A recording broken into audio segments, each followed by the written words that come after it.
agency, and I'm going interior offensive line in the draft this week, John. And one guy that I like just in terms of what I've watched here, but also I think it really plays into the Bengals' wheelhouse in terms of where they pick the position, the multitude of positions this guy plays, but the position he plays that goes right in their wheelhouse. And then, of course, the versatility with it. But I'm going to talk a little bit about Kenyon Green from Texas A&M, a guy that I think has a lot of talent, a lot of upside, and a guy that, like I said, I think the Bengals will fall in love with the versatility. I think the versatility is huge for the Bengals. And speaking of huge, this guy's pretty massive as well. 6'4", about 325, 328, depending on who you ask, and moves very well.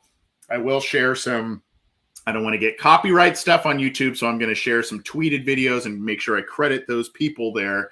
But this guy, a lot of people like him. Like I said, 6'4", 325. He's just finished his junior year. Offensive guard. His best spot is probably left guard, but he has played all over the line, John. And some of these videos will show that he's played right tackle. He's played everywhere but center, essentially. He's played and started games at those positions. There's some zone stuff that they run at Texas A&M, RPO stuff, especially when Kellen Mond was there. And then, of course, there's just an overall pro-style offense with Jimbo Fisher there. Technique is pretty sound. The versatility is huge. The Bengals like to kill multiple birds with one stone there on the offensive line. Just a lot to like about this kid, especially, John, with the versatility and the ability potentially to play multiple positions on the offensive line. Again, and I'll show some clips here in just a second. I think where he's best is at that left guard spot, but I think this is a guy. I know there's a lot of talk of Zion Johnson. There's a lot of talk of Linderbaum as just the center. I know this kid doesn't play center, but it's kind of, to me, he's a higher ceiling. Do you remember Clint Bowling when he came out at Georgia? He played all over that line, and that's what this kid did. And I mean, there's some spots where he struggled and played worse at other spots, but I like this kid. Yeah, I'll surely have to watch him at some point, but I have heard of his name just watching the SEC in the fall, and then at some parts of now draft season, I have heard his name be thrown around in that late first round area projection. I think looking at like Lance Zierlein's write up about him, he's comparing him to the player Richie Incognito, hopefully not the person, but yeah, right. 6'4", 330. I mean, that's a guard. Like I think, like you said, he played tackle at some point. I think we have a quote here from an anonymous AFC scout. Quote, most of his bad reps were when he was playing tackle this year when guys were hurt. His guard tape is first round for me. And I think that is an interesting topic and debate as well. Like the Bengals drafted Kevin Zeiler at the end of the first round in 2012. Like they drafted Eric Steinbach, I believe, at like the 31st pick, or maybe it was like the top of the second round. First pick of the second round, yep. Yeah. So the range for the Bengals picking a guard here, it makes total sense. And there might be pushback or animosity from the fans, like, oh, you're going to wait to find a starting guard in the draft. Like, you don't know if this guy is going to be here. You don't know who is going to be available in the draft. It's really risky to play that waiting game, but that's entirely a possibility. Like there's an entirely likely scenario that they go out and get like a Bradley Bozeman or Ryan Jensen at center. They go out and get like a Morgan Moses at tackle. We know they like to pay tackles. We know that they're at least interested in at least one of those centers. It's entirely possible that they go into the draft at least solving tackle and center for this year and then looking for a guard in the early parts of the draft, because there's precedent for them drafting that spot. And I think Kenyon Green, specifically, that kind of prospect makes a lot of sense for them. Obviously, he's played tremendous competition in the SEC. He seems really pro-ready. Just he's already built for blocking in the AFC North, if you will. And I think a lot of things make sense here.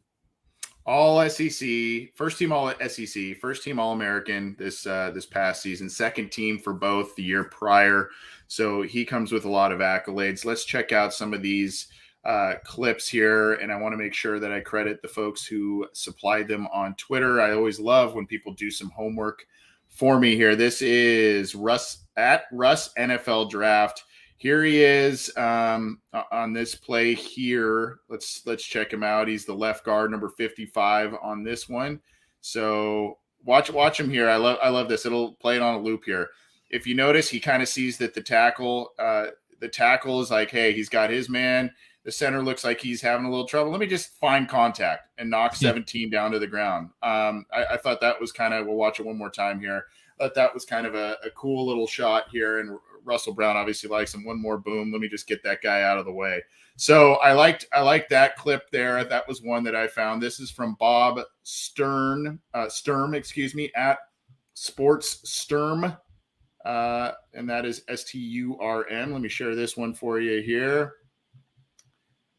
The tweet says, Kenyon Green is ready to start mañana. Yes, he is. And so here he is right here, left guard again. And check it out. Just drives the guy. And that's one of the things that I think a lot of people like about this kid, and what Zierlein, I think in your write-up, I read that as well. When he latches onto you, he's got you. If he uses the right technique and he gets on you, it's done. And so here is a couple more. This is from at Mike H Draft, and here he's at left tackle, and you can see here he gets out, and watch him drive this poor guy. Just drive him down the field for probably 20 yards, 15 yards. He doesn't quit. Guys are going to like that about him. Yeah, I mean, here he is again. Just you can kind of see it at the corner and just driving that smaller player just out of the picture there. So that's a good one. And then this one I found just kind of interesting. This shows a little bit of struggle maybe as the tackle. So when you say tackle, this may be emergency situation only in the NFL. And like you said, I think we're looking guard only here. But just because he has started games and played one. This is from SB Nation Recruiting. I'm going way back in time here. This is him as a high schooler, which, by the way, he was still massive as a high schooler, going up against one of my favorite guys in this year's draft in Kayvon Thibodeau. We'll turn that down. You can see here he kind of has it, but that's probably a hold in the NFL. I mean, you got your hands up there, and even Thibodeau's like, what? So just kind of a fun one as they're both in high school coming out. This was back in 2018. But you can see Thibodeau. That's one area where you say, well, I may worry particularly at tackle because Thibodeau is one of the best players in this year's draft as well. And when you see him going up against that, there's a little bit of an issue there, at least in that one rep back in high school. But I stumbled across that one and thought that was pretty fun. Yeah, he's a guard. There's no real debate about that. I think the question is, if they're looking to draft him, obviously, if you draft him in the first round, you hope that he starts immediately. Mm-hmm. But is there in your mind, is there an avenue here where they could re-sign Quinn Spain to a year, or maybe get a guy like Andrew Norwell to a 1-year deal to come in and compete and whatnot? Do you see a situation where Kenyon Green competes for that left guard spot, or do you think they need to get him out there as soon as possible? And do you think he's ready to start day one if they bring him in? I think the consensus is that he's ready. It's always, we always think that with some of these guys, and then it's debatable depending on how the results go. I think if you're looking at where he is right now to start at a guard position, as opposed to where Jackson Carman was last year as a rookie coming in, it's night and day. I feel like he is far more ready to latch on or compete for a starting spot right away, as opposed to where Jackson Carman was last year, even Deontay Smith was last year trying to get into a guard spot. But, I think while there'd be a little bit of a relief where you say, okay, there's some veterans on this line now, if you went the route that you're talking about, if they did select him at 31 overall and he's a backup, he didn't win the spot, I think there would be, I would guess, probably some disappointment in the pick, because you're picking that guy hopefully to be a guy that steps in and upgrade your line right away. So, maybe the Bengals, like you said, maybe they go the route of getting another veteran center, maybe another veteran guard, a Spain, whoever. Then you get a Morgan Moses, and all of a sudden you've got veterans kind of spread out along the line. And now, you look at a right guard spot and you say, maybe this is where that guy goes.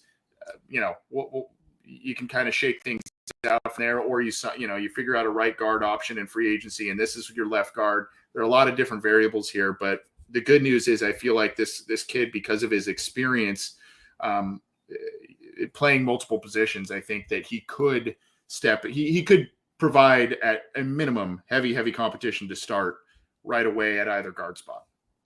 Yeah, you need guys like him, Dan the Man. Aren't you looking for your first round pick to start year one? Well, ideally, you don't want a lot of your rookies playing because your team is already pretty good. But if they pick an offensive lineman in the first round with the current group that they have, odds are he's probably in position to start. And then Brian McHugh, again, our friend from overseas, the talk is that the Bengals are just going to see who is available at 31. And I would probably say that's going to be the case. I think I saw someone that I follow on Twitter, he put up a mock and he had the Bengals trading up for Kenyon Green with like the Dallas Cowboys at 24. And that's just not something that we can expect the Bengals to ever do.